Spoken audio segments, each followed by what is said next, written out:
great thing for students who have that interest, and those who don't will learn a lot there to make good use of it, and it's going to be greatly beneficial to the community as well. Thank you. Okay. Ms. Kimberly.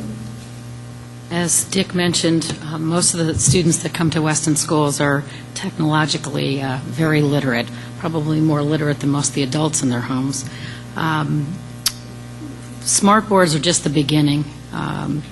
They're amazing. When you go into a classroom and see a teacher at back to school night be able to go live onto the internet and bring up a module that they can use in their classroom setting, amazed the parents that were at the high school back to school night that I attended. Through professional development, we're embedding technology into every classroom setting as well as every lesson plan, and that's very important. Dick mentioned the TV studio, and that the curriculum is being, we have a teacher who is actually going to, not just during school, but after school, we're going to be televising TV programs that the kids are designing, and we will also be, our Board of Ed meetings will actually be televised through that studio as well. So technology needs to be embedded every day, and with new improvements, one of the other things they're looking at is how to use laptop technology so kids can bring their own laptop in and be able to use that in the school setting as well. Thank you. Steph?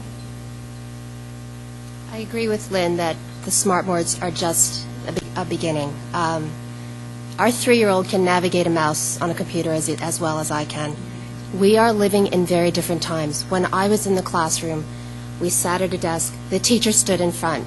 Today's children, particularly at the lower levels, are moving about the classroom. It's very interactive. They're working in small groups, and it engages them on an entirely different level in response to the way these children receive and process their information today. It's instantaneous. They can go on the internet, get the information in a heartbeat. It changes very rapidly, and we need to continue to move our curriculum and the way it's delivered in response to the changing times. Smart boards, the television studio, these are all examples of ways that we've already got mechanisms in place to take the children into the through the 21st century, excuse me. And I look forward to being a part of the Board of Education and having a hand in making decisions to benefit the education of all our children who are currently in the schools, but also impact kids who will enter our classrooms long after today's students have graduated. You've got to plan in broad brushstrokes, look for a blueprint for the future, not only for today's children, but also for the next generations to come. Thank you. Ms. Harvey. Well, I don't know if anybody's heard about Elmo. Well, Elmo is yet another technology tool that I happened to see a demonstration of at Hurlbut a few weeks ago at a PTO meeting. And one of the things they're looking at is how to integrate Elmo with the smart boards. This is the electronic version of like those old projectors where you put down the plastic sheets, and they were very difficult to put together. You couldn't like write over them, whatever. Well, now they can do real-time education in the classroom where they can take a kid can do a math problem or can do a drawing, and then the teacher, we're talking about K through 2, the teacher can take that piece of paper and project it on the screen for the rest of the class, and it can work with that piece of paper. It's real-time use of technology for education in the classroom.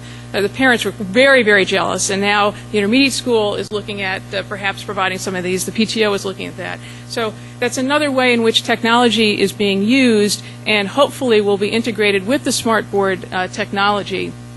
Kids, of course, get regular computer training in the school as well, which is fabulous, although as our other panelists have mentioned that many of these kids are already adept because of what they've done at home in terms of using computers. I'd also like to mention that the Department of Education is looking at putting together a national technology plan, and they are going to be studying the ways in which information and communication can be used better in the classroom. And that is something that will be fascinating to read once it's out, other ways of integrating technology into learning. I just want to add in terms of computer usage that we have to remember that kids also have to learn how to use computers properly. that they have to understand how to research things, what are reliable sources, and obviously safety and security and use of the computer is important. So when we talk about computer education and integration of technology into the classroom, we also have to deal with safety and security concerns for our children. Thank you. Thank you. Any rebuttal on this question? Okay. The next question goes to Ms. Kimberly first. For Board of Education meetings that are open to the public, what would you do if elected about finding a better way to provide the people of Weston with a schedule on a more timely basis?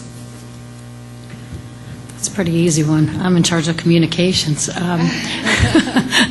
We have a wonderful relationship with the Weston Forum. I don't know if Terry's still here. And every 2 weeks they have an article in the Forum. And we have interviews that go on. Our monthly meeting is posted in August for the following year. It's on the town website. It's on the school's website. It's in the newspaper. Our website is something, actually, for those who aren't computer literate. We actually are having a League of Women Voters Speak Up in November, right after the election, November 21st. We're actually having a public meeting to bring the community in to engage them in the conversation before the budget process begins.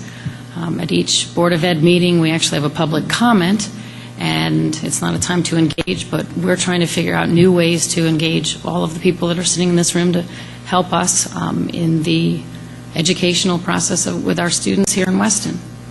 And communication is a very important thing, and those are all the places that right now our schedule is posted. So they're out there. It's the third Monday of every month, and it has been for many years. Thank you.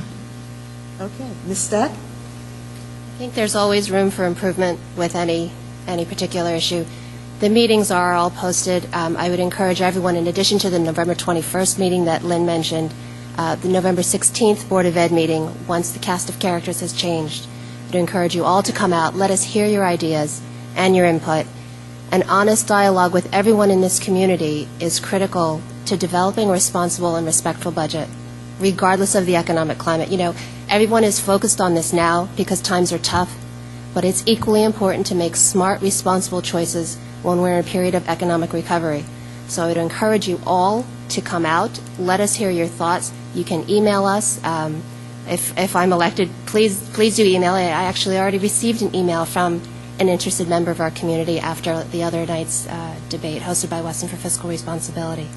The meetings are advertised in the forum, on the website, as Lynn mentioned. So I encourage you all please to come out. Thank you. Ms. Harvey? First, I'd like to commend the board on a few things. One's already been mentioned, and that is the November 21st meeting, which is very important. This is about discussing the budget and your thoughts, and I would encourage the Board of Education, whether or not I'm sitting on the board, to continue having those meetings as we go through the process. As David Muller mentioned when we were up here, it's very difficult if you start to hear from citizens when we get to the spring.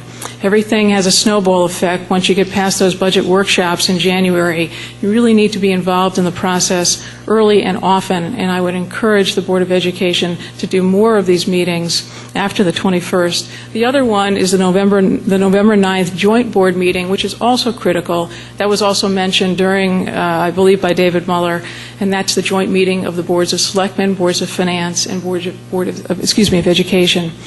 And I would also encourage those boards to continue that dialogue regularly. That's been one of the things that I've been stressing during this campaign. That's with respect to the budget. With respect to ongoing business of the Board of Education, parents really need to be kept in the loop in terms of critical decisions that are being made about various programs. We talked about TAG earlier today. World languages is also on the agenda for the curriculum committee. There are obviously other things that come up from time to time. And I think that there has to be a little bit better publication in terms of when those items are coming up. Parents don't always go to the website. The agendas are posted a few days in advance, but I think that we need to get the message out more frequently to parents when critical things are coming up so they know about attending these meetings, which happen about 8 in the morning. The other thing I'd like to compliment the administration on is the campus corner that Jerry Belair is going to be doing or has been doing in the newspaper. I think the more that we can advertise to parents what the schools are doing, the better. I've also advocated some type of newsletter, which the Board of Education used to have, and I would consider looking at that again. Thank you very much. Thank you. Mr. Bochinski? Well, obviously, the straightforward answer is we have the old-fashioned way.